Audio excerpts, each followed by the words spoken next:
This is a relatively new foray for us. We're trying to tackle this increasing problem of how to get clinicians and health systems to stop doing things, or at least to do things less frequently, that don't provide measurable added value to patients' care.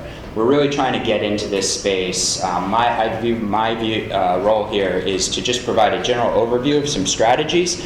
So, appeals to professionalism. This is really at the root of the Choosing Wisely campaign. It started really back, as far as I can tell, in about 2001 with a new physician's charter that for the first time made mention of the idea that physicians are, and I think this is the key word, required to provide health care that's based on the wise and cost-effective management of limited resources. This is actually still in stark contrast to, for example, the American Medical Association's Code of Ethics and a variety of other sort of prevailing norms about what physicians' duties at the bedside are, which have traditionally been thought of as being primarily oriented towards the individual patient. And this is really a sea change in thinking, and an appeal to being good stewards of resources as part of medical professionalism.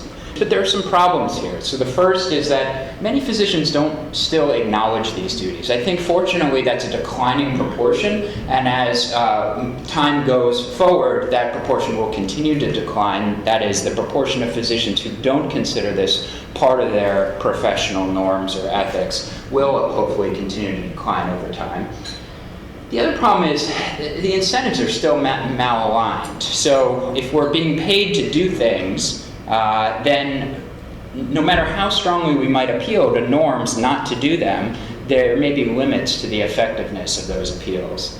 How about physician payment reform? I think there are some good examples where this can work. So here's really what I see as like the win-win example. This is an example of the use of androgen deprivation therapy for men with prostate cancer.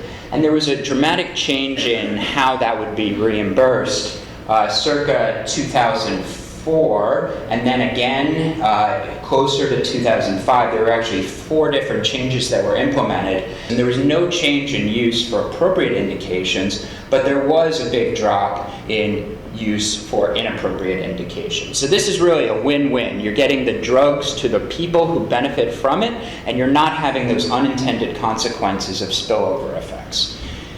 Here's a somewhat more concerning or cautionary example. So this is changes in the reimbursement structure for a variety of chemotherapies. And what you can see here from the time of diagnosis, and this is centered at 0 right here, in January of 2005 when the changes went into place where they reduced the reimbursement for a variety of chemotherapies. Actually, the use of chemotherapy actually went up.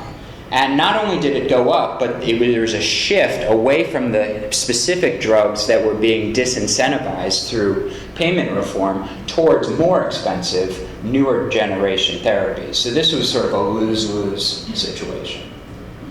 So there are some problems here. It's ripe for unintended consequences, as you just saw. It could also lead to, it just doesn't feel like exactly the perfect storm of change, because when you need physician solidarity around the norms of being stewards of scarce resources, these types of interventions could potentially lead to physician infighting. Everyone wants their piece of a shrinking pie, and that may sort of countervail the overriding goal here.